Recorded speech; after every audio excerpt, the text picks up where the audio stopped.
ఎవడు వీళ్ళు అడుగుతున్నా ఎలా నా కొడక? ఏం సోదరులా? సైకో మెదమని చెప్తున్నా. అయ్యా పీకే నువ్వేమి పీకలేవు. శత్రు సైన్యం చాలా పెద్దది. మరి మన దగ్గర ధర్మం మాత్రమే ఉంది. సత్యం కోసం పోరాడుతున్నామనే ధర్మం. ఇప్పుడేం చేస్తాడు మీ హీరో? ఊరికే చరిత్రని సృష్టించలేము.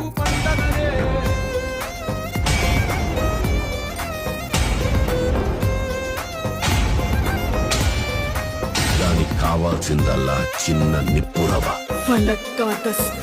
ఆ రోజు కార్చి చంటుకుంది. జనసేన తెలుగుదేశం కలిపి పోటీ చేయి.